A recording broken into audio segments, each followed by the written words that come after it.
First of all, we want to thank everyone for being here today.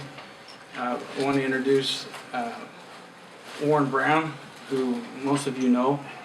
And then my name's Alan Mortensen. I'm from the law firm of Dudno, King & Olson.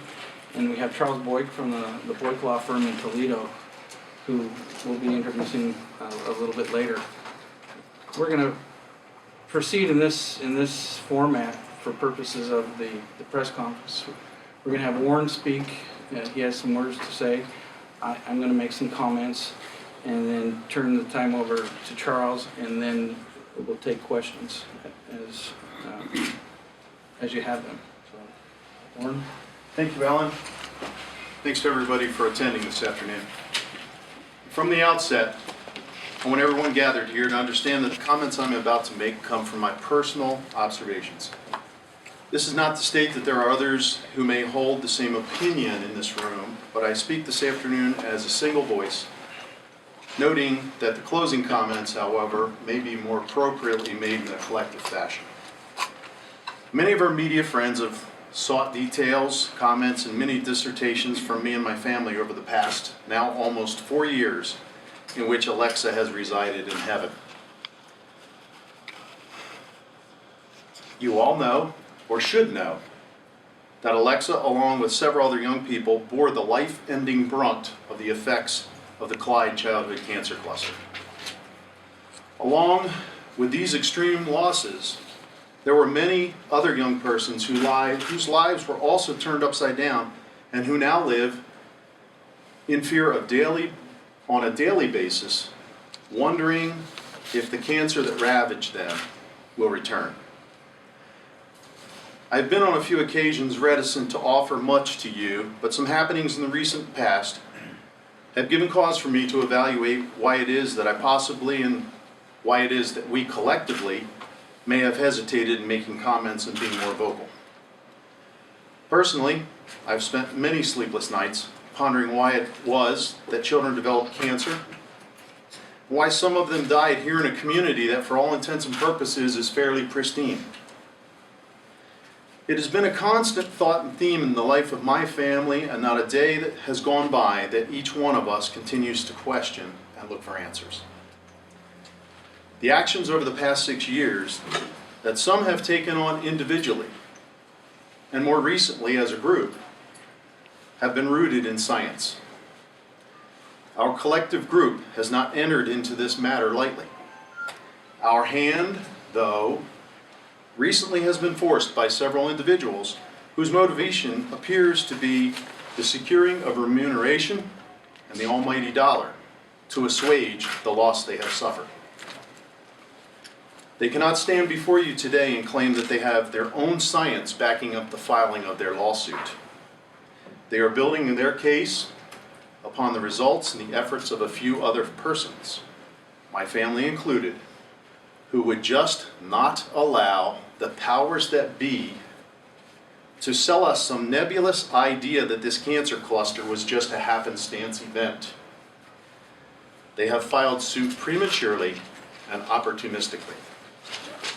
In conclusion, and hoping that I state correctly how our group feels as a whole, we, those who have lost children, and those, again, whose children wake up every day wondering when cancer will revisit them, want only one real, in quotes, conclusion to come from this effort.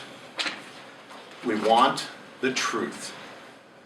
We want to know why that apparently healthy young persons who, pursuant to statistical information, should have remained healthy for decades, developed cancer, with several of those passing away as a result. If the truth in fact comes in the form of $10 million or $10, it does not matter. We want to know why, who, and what caused a quote-unquote statistical anomaly as proffered by the Ohio Department of Health. We want the truth. And unlike the Tom Cruise character in A Few Good Men, we can handle the truth.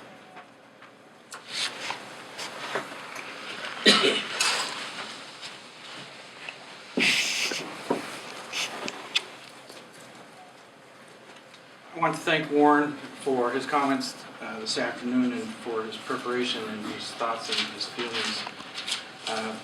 He, along with his wife, Steve Keller, his son and daughter-in-law and wife, the Mrs. Donnersbach and the Heises, and several other families have been dogged in their pursuit for what has caused this childhood cancer cluster.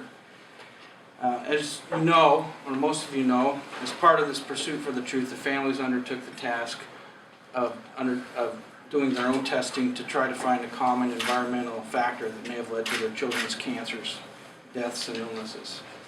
Testing was done a few weeks ago in some homes, in homes of the victims and in some other homes here in Clyde. We had promised to share the results with the community at large, and that is the purpose that we call this news conference. The testing samples were sent to the American West Laboratories in Salt Lake City, Utah. I'm here to report that the results have yielded some significant and important information. However, the full interpretation of this information is yet unclear. To protect the community at large from reacting to data that has not been fully analyzed by experts, to protect homeowners from any disinformation or false conclusions that would impact their homes. And because of the lawsuit that has been filed a couple of weeks ago and the unintended impact that this information may have upon that case, we are going to follow up our testing by doing three things.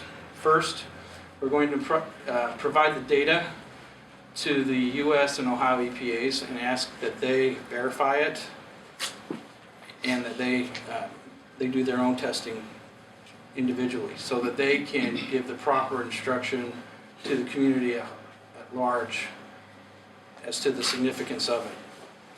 It's not, we don't believe it's our position at this point in time to make broad conclusions or rush to judgment based on data that we need a team of experts to analyze, and that we want the EPA, both at the Ohio level and at the federal level, to analyze themselves.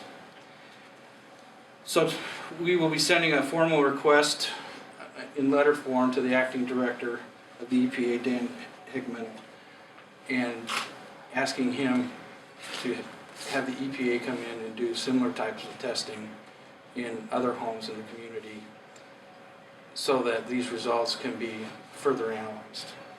We're going to again invite the new director of the EPA to come out and fulfill the promise that was made by Lisa Jackson to come to Clyde and to see the mosaic that's been painted here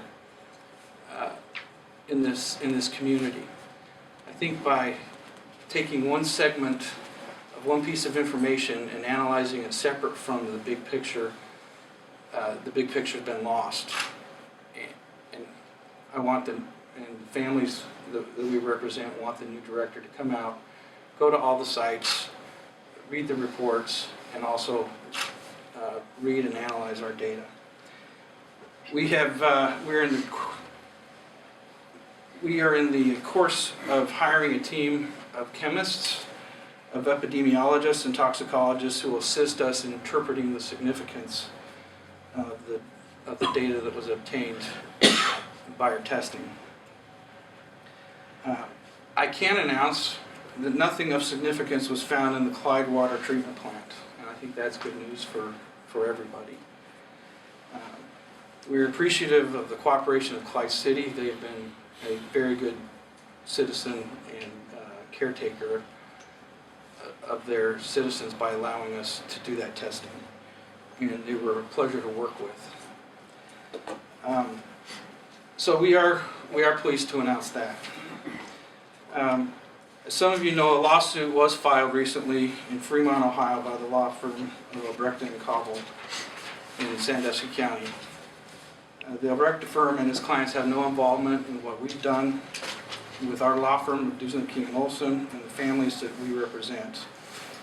The Albrecht firm, as far as I know, has had no involvement, well, they had no involvement with the testing.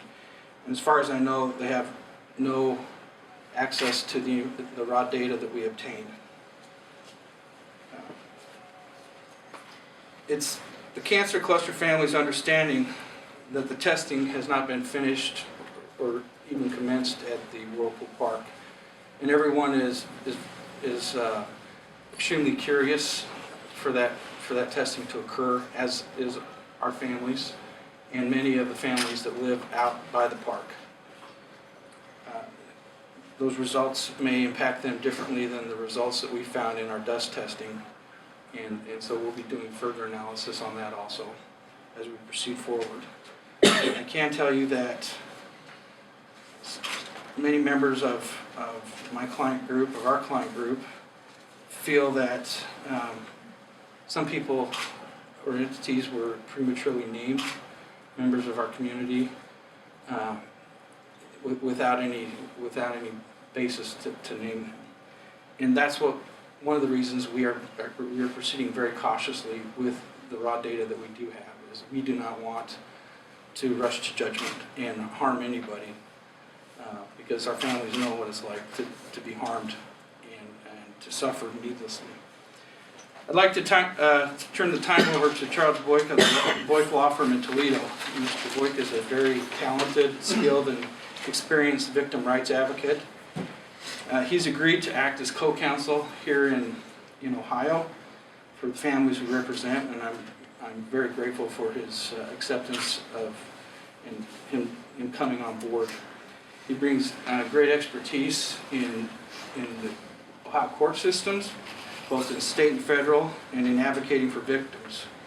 He's obtained several significant results for his clients, both in verdict and in settlements, and he is a man who's given a lot back to the community. If you go to his webpage, he does incredible amounts of community service, and it's not all about the law and the profession, it's about the community. And that's what got me interested in talking to him in the first place. As part of his charitable efforts, that includes a lot of fundraising for several cancer victims.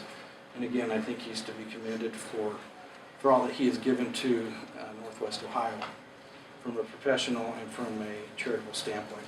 So I'll turn the time over to Charles.